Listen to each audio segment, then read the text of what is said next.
କଣ ହେଲା? ଓ କଣ ହେଲା ପଦି ତୋର? ତ ଗାଲ ଦିଟା ଏମିତି ଫୁଲି ଯାଇଥିଲା କାହିଁକି? କଣ କହିବି ରେ ଘୁରିଆ, ମୋ ପେଟ ଭିତରୁ ଗୋଟେ ପବନ ବାହାରି ଆସିଲା ଯେ ମୋ ଗାଲ ଦିଟା ଫୁଲେଇ ଦେଲା। ଘୁରିଆରେ ମୋ ମୁଣ୍ଡ ଯାଇ ଯାଇ କରିଦେଲା ରେ। ସତରେ ଭାରି କଷ୍ଟ ହେଇଥିବ ତ। ପାଟିଟା କରିଦେଲୁନି, ପବନ ଗୁଡା ଫୁସକିରି ପଳେଇ ଯାଇଥାନ୍ତା। ଆରେ ତତେ ତ ଘୁରିଆ ନିଆଁ ନବା ମନଟା ପରା। ସେତେବେଳେ କଣ ମନେ ପଇଲା, ଘୁରିଆରେ ମୁଁ ଆଉ ରହିପାରିବିନି। କାହିଁକି ଲୋ? ମୁଁ ଆଉ ଏ କାମକୁ ପାରୁନି, ମୋର ବୟସ ବି ଗଲାଣି। ଭାରି କାମ କରି ଫଟେଇ ଦେଲୁଣି। ଆଲୋ ତୁ କି କାମ କରୁଛୁ? ମା ତ ସବୁ ବାସି ପାଉଟି କରୁଛନ୍ତି, ତୁ ତ ଖାଲି ପୁଷିଛୁ। ମୁଁ କାଲି ବଇଛି ନାଇଁ। କଣ କହିଲୁ ମୋ ପାଇଟି ସବୁ ତମକୁ ଦିଶୁନି?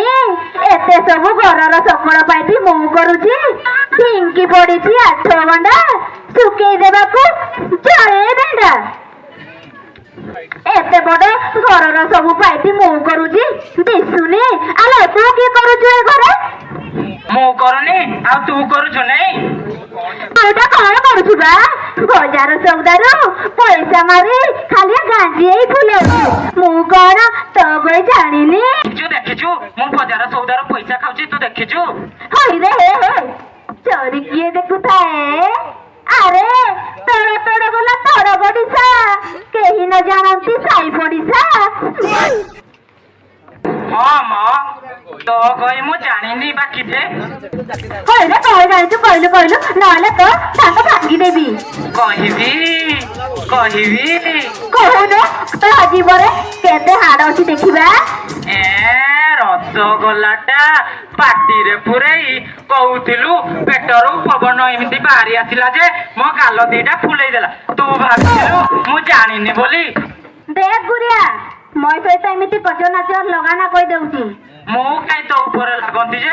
ଅଲରେଡି ତ ତୁ ମୋ ଉପରେ ପଡି ଲାଗୁଛୁ। ମୁଁ ଜାଣେ ପରା।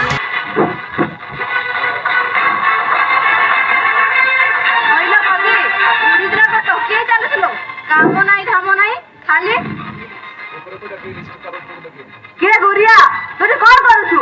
ଗଲୁ ଯା, ପାଣି ଆଣିବୁ ଯା। କୋଉଠି ଡକା ହେଲେ ପାଣି ନାହିଁ। ଯାଉଛି ମା।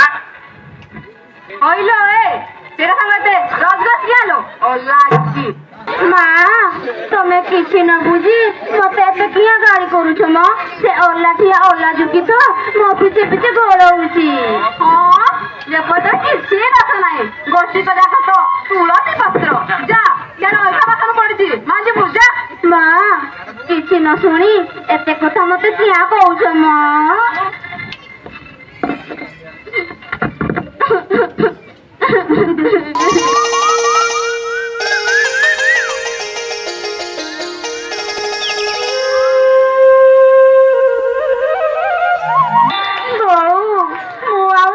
ପାରିବିନି।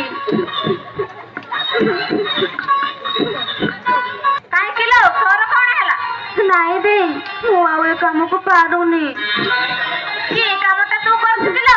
ବୋଉ ତ ସବୁ କାମ କରୁଛି, ତୁ ଖାଲି ଶାନ୍ତାଣି ବସିଛୁ ଆଉ।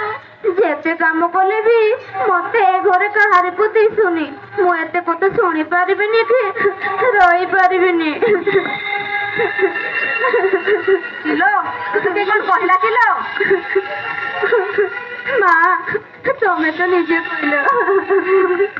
ମୋ କଥା କେବେ ଧରିଥିଲୁ ଯେ ଆଜି ଧରୁଛୁ? ନାଇଁ ବୋଉ, ତାକୁ କୁସାମତା କରନା।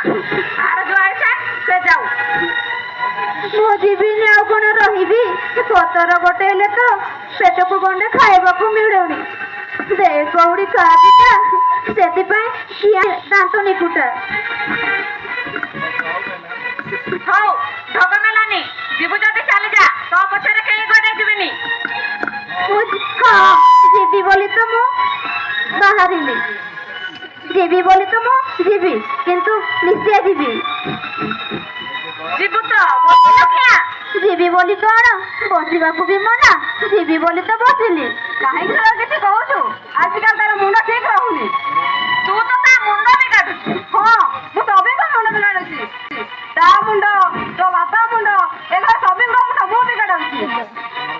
ହଉ ତୁମର ଯାହା ଇଚ୍ଛା କର ମୁଁ ବାହାରେ କୁଆଡେ ମୋର ଆଜି ରାତି ଡ୍ୟୁଟି ଅଛି କଣ ରାତି ଡାକ୍ତରଖାନା ରହିବୁ ହଁ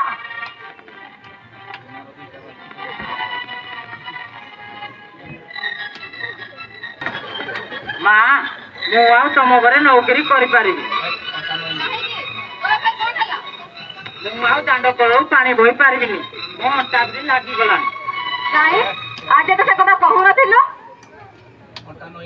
କହୁନଥିଲି ଯେ ଏବେ କହିଲି ହଉ ଯା ଅଭାବୀ ଦି ଜଣ କାମ କରୁ ବାହାର ଯା ବଦି ବାହାର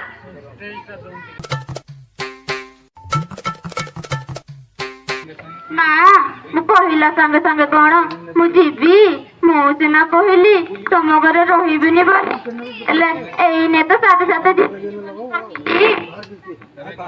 ତେବେ ଗଣ୍ଠିଲି ପଦ ମାରିଲେ ବସିଲୁ କିଆ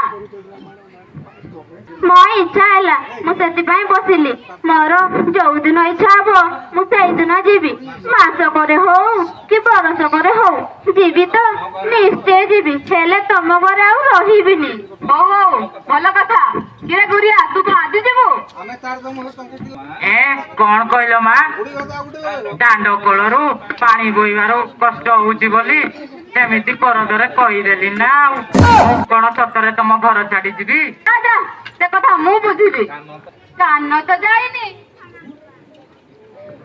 ମୁଣ୍ଡ କୁଆଡେ ଯିବ ମା ତମର ଯୋଉ କଥା ହୟ ମା ବାବୁଙ୍କୁ କହୁନ ଗୋଟେ ବଡ ଡିରାମ ଆଣିମେ ଗୋଟେ ଡିରାମରେ ପାଣି ଅଣ୍ଟୁନି ଦିଟା ଡ୍ରାମ ରେ ପାଣି ଭର୍ତ୍ତି କରି ରଖିଦେବି ଯେ ଯେତେ ଖର୍ଚ୍ଚ କରୁଛ କରୁଛୁ ହଉ ହଉ ଯା ସେ କଥା ମୁଁ ବୁଝିବି ଏ ଘରେ ସବିଙ୍କ ମୁଣ୍ଡ ଖରାପ ଏ ପତି ଯା କାମ କରିବୁ ଯା ଗାଁକୁ ଯିବ ବୋଲି ଗଣ୍ଠେଲି ପତ୍ର ଧରି ବଇଛି ବାହାରି ଯିବା ବେଲା ଆଉ ହଇରେ ମୁକ୍ତ ଗଲି ତୁ ଯିବୁ ବୋଲି ବାହାରିଥିଲୁ ରହିଗଲୁ କିଆ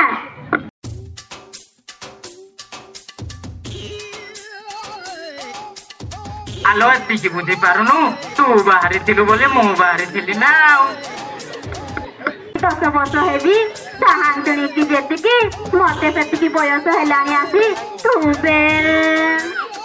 ହେଲେ କଣ ହେଲା ବର ମାନେ ତ କନ୍ୟା ମାନଙ୍କଠୁ 10-12 ବର୍ଷ ବଡ ହେବେ ଏଇଆ କଣ ଶାସ୍ତ୍ରରେ ଲେଖା ଅଛି ଆଲୋ ଏତିକି ଆଜିକାଲି ଶାସ୍ତ୍ର ବଦଳି ଗଲାଣି ମ ଆଇନ ହେଇଗଲା ପରା ହଇରେ ଯାଉଛୁ ନା ଇଲା ଦେଖିବୁ ଯାଉଛି ପଦି ତୁ ଏମିତି ମୋ ଉପରେ ରାଗ ନା